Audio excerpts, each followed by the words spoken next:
Hello students, welcome to my channel SPC centre of knowledge. और आज हम लोग जो आपके क्लास 12th का जो ज्योग्राफी बुक है उसके बेहतरीन ऑब्जेक्टिव प्रश्नों को लेकर के उपस्थित हैं आपके बीच। और आज हम लोग बोर्ड 2016 के जो प्रश्न पत्र हैं उसके सभी ऑब्जेक्टिव प्रश्नों को हल करने का प्रयास करेंगे। और चलिए वीडियो में बने रहिए। अगर आप हमारे चैनल पर पहली बार हैं तो चैनल को सब्सक्राइब करके बेल आइकन को प्रेस कर लें ताकि नोटिफिकेशन आप तक पहुंचता रहे। जो आपका थंबनेल है वह थंबनेल देख के ही आपको पता चल गया होगा कि इस बार जो है हम लोग काफ़ी ही बेहतर करने वाले हैं और आप लोगों का साथ रहा तो और बेहतर हम लोग करते चलेंगे। तो चलिए वीडियो में बने रहिए और वीडियो का आनंद लेते रहिए और वीडियो को लाइक, कमेंट और शेयर ज़रूर कीजिए। चलिए, पहला आपका क्वेश्चन पूछा गया है कि किस पर्वत पर ऊटी पर्यटक केंद्र अवस्थित है। क्या पूछा गया है कि किस पर्वत पर ऊटी पर्यटक केंद्र अवस्थित है। तो आंसर आपका दिया गया है अरावली, नीलगिरी, सतपुड़ा या विंध्य। तो इसका सही जवाब होगा नीलगिरी पर्वत। क्या होगा? नीलगिरी पर्वत पर ऊटी पर्यटक केंद्र जो है अवस्थित है। अगला क्वेश्चन आपका है कि किस नगरीय क्षेत्र में प्रवासी जनसंख्या का अंश सर्वाधिक है। क्या पूछा गया है कि किस नगरीय क्षेत्र में प्रवासी जनसंख्या का अंश सर्वाधिक है। मुंबई, दिल्ली, चेन्नई, कोलकाता। इसका सही जवाब होगा मुंबई। क्या होगा? मुंबई जो है वहाँ प्रवासी जनसंख्या का अंश जो है वह सबसे ज़्यादा है अर्थात सर्वाधिक है। अगला क्वेश्चन कि जल अभाव वाले क्षेत्रों में किस प्रकार की बस्तियां पाई जाती हैं। क्या पूछा गया है कि जल अभाव वाले क्षेत्रों में किस प्रकार की बस्तियां पाई जाती हैं। तो जल अभाव वाले क्षेत्रों में परिकीर्ण बस्तियां जो है वह पाई जाती हैं। अगला क्वेश्चन देखते हैं हम लोग कि खरीफ फसल की कृषि ऋतु क्या है। अक्टूबर से मार्च है, अप्रैल से जून है, सितंबर से जनवरी है या जून से सितंबर है। तो इसका सही जवाब होगा घ, जून से सितंबर। चलिए आगे बढ़ते चलते हैं और हम लोग क्वेश्चन को इसी तरह से जो है सॉल्व करने का प्रयास करेंगे।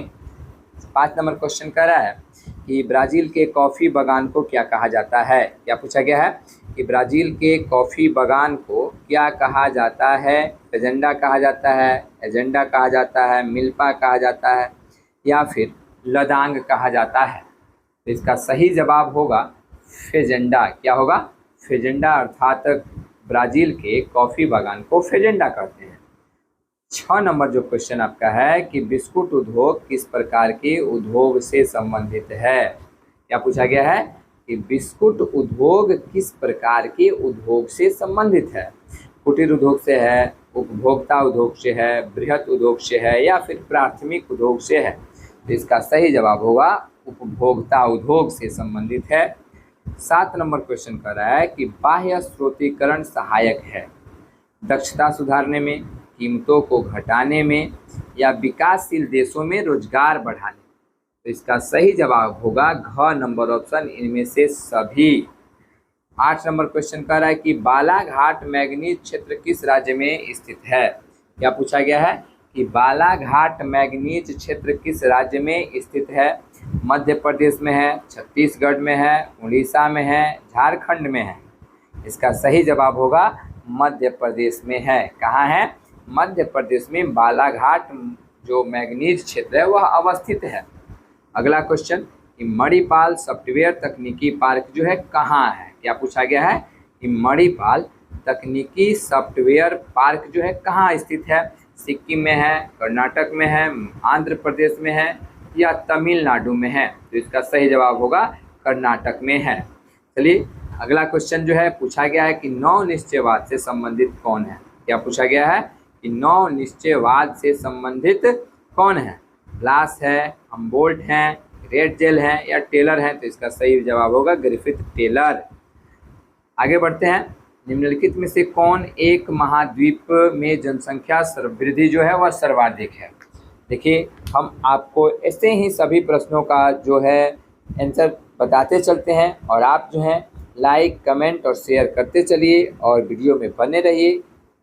कह रहा है कि निम्नलिखित में से कौन एक महाद्वीप में जनसंख्या वृद्धि सर्वाधिक है। तो सबसे ज़्यादा जो है जनसंख्या वृद्धि एशिया में है या अफ्रीका में है, दक्षिण अमेरिका में है या फिर उत्तरी अमेरिका में है? इसका सही जवाब होगा अफ्रीका में है। कहाँ हो है? तो अफ्रीका में है। तो चलिए आगे की तरफ बढ़ते हैं और अगला क्वेश्चन को हम लोग सॉल्व करने का प्रयास करेंगे। अगला क्वेश्चन है कि निम्नलिखित में से कौन सा एक तृतीयक क्रियाकलाप है? क्या पूछा गया है? निम्नलिखित में से कौन सा एक तृतीयक क्रियाकलाप है? आखेट है, मछली पकड़ना है, कृषि है, व्यापार है? इसका सही जवाब होगा क्या? तो व्यापार, क्योंकि ये तीनों जो हैं एक ही क्रियाकलाप से संबंधित हैं, आखेट, मछली पकड़ना या कृषि। 13 नंबर क्वेश्चन पूछा गया है कि निम्नलिखित में से वह कौन सा सबसे सस्ता परिवहन साधन है जो भारी सामान को और लंबी दूरी के लिए उपयुक्त किया जाता है? सड़क परिवहन है, रेल परिवहन है, जल परिवहन है या फिर वायु परिवहन है? तो इसका सही जवाब होगा जल परिवहन। चलिए आगे की तरफ बढ़ते हैं और अगला क्वेश्चन आपका है कि निम्नलिखित में से कौन राजधानी नगर है? देखिए यहाँ पे ऑप्शन ऐसा दिया है कि आप आराम से समझ सकते हैं, जैसे कानपुर है, दुर्ग है, चंडीगढ़ है या फिर बोध गया है। तो राजधानी नगर, यहाँ पे पाटली अगर पटना देता तो पटना भी सही होता, तो यहाँ पे हो जाएगा चंडीगढ़। ठीक है, चलिए अगले आगे की तरफ बढ़ते हैं। यहाँ पे चंडीगढ़ इसका राइट आंसर हो जाएगा। अगला क्वेश्चन है कि मानव भूगोल का जनक किसे कहा जाता है? स्ट्रैबो को कहा जाता है या टॉलमी को, हैकेल को या रैटजेल को? इसका सही जवाब होगा रैटजेल को मानव भूगोल का जनक कहा जाता है। अगला 16 नंबर क्वेश्चन जो पूछा गया है कि निम्नलिखित में से कौन सा एक लौह अयस्क नहीं है? एंथ्रासाइट, हेमाटाइट, लिमोनाइट या मैग्नेटाइट? तो इसका सही जवाब होगा लिमोनाइट। चलिए आगे की तरफ बढ़ते हैं और ऐसे ही हम लोग सभी प्रश्नों को सॉल्व करते हुए आगे की तरफ बढ़ते चलेंगे। तो अगला क्वेश्चन है कि अधिवास की लघुत्तम इकाई क्या है? क्या है? अधिवास की लघुत्तम इकाई क्या है? कस्बा है, पल्ली है, ग्राम है या फिर नगर है? तो इसका सही जवाब होगा पल्ली। 18 नंबर क्वेश्चन पूछा गया है कि भारत के 4 महानगरों को जोड़ने वाली सड़क है? सीमांत मार्ग, ट्रांस मेट्रो सड़क, एक्सप्रेसवे या फिर स्वर्णिम चतुर्भुज मार्ग? तो इसका सही जवाब होगा स्वर्णिम चतुर्भुज मार्ग। चलिए आगे की तरफ बढ़ते हैं और आगे हम लोग 19 नंबर प्रश्न को देखते हैं। 19 नंबर प्रश्न कह रहा है कि निम्नलिखित राज्यों में से किस एक में जनसंख्या का घनत्व जो है वह सर्वाधिक है? अभी जो हम लोग प्रश्न पत्र सॉल्व कर रहे हैं यह 2016 के है, तो 2016 के अनुसार से उत्तर प्रदेश होता, लेकिन अभी जो 2023 चल रहा है इसके अनुसार से हमारा बिहार में जो है सबसे ज़्यादा जनसंख्या घनत्व पाया गया है। 11,106 है आपका। कितना है? 1,106 वर्ग किलोमीटर है अभी। तो यहाँ पे हम लोग बिहार को टिक करेंगे, लेकिन ऑप्शन में आपका बिहार नहीं दिया है। तो अगर 2016 की बात करेंगे तो उत्तर प्रदेश होगा, लेकिन अभी 2023 चल रहा है तो यहाँ पे हम लोग बिहार को ही टिक करेंगे। चलिए अगला क्वेश्चन है कि निम्नलिखित में से कौन सा भारत में पुरुष प्रवास का मुख्य कारण है? अर्थात पुरुष जो है एक जगह से दूसरी जगह किसके लिए जाते हैं? विवाह के लिए, शिक्षा के लिए, काम और रोजगार के लिए या फिर व्यवसाय के लिए? तो इसका राइट आंसर होगा काम और रोजगार जो है पुरुष प्रवास का मुख्य कारण है। अगला क्वेश्चन, मानव विकास सूचकांक में भारत के निम्नलिखित राज्यों में से किस एक की कोटि जो है उच्चतम है? केरल है, तमिलनाडु है, पंजाब है या फिर हरियाणा है? तो यहाँ पे इसका राइट आंसर हो जाएगा केरल।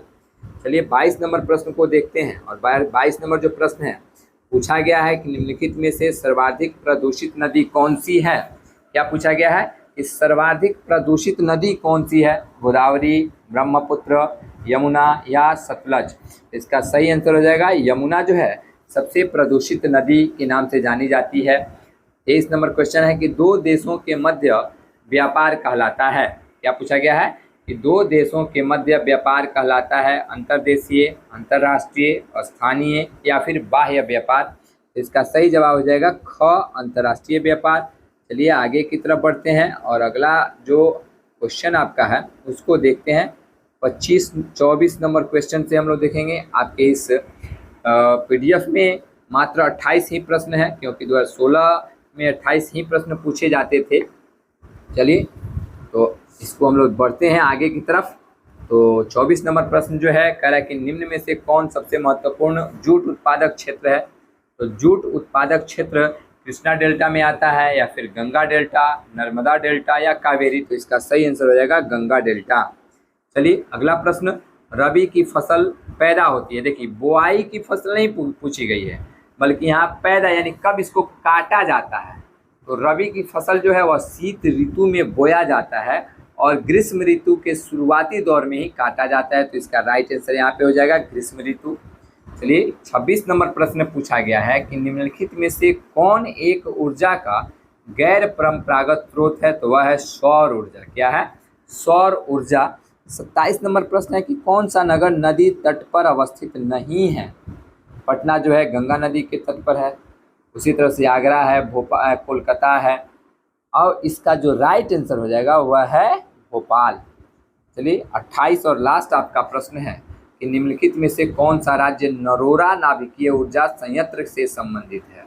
तमिलनाडु, उत्तर प्रदेश, महाराष्ट्र या केरल? तो इसका सही जवाब होगा उत्तर प्रदेश। तो आशा करते हैं कि आपको इन सभी प्रश्नों का जवाब सही मिला होगा।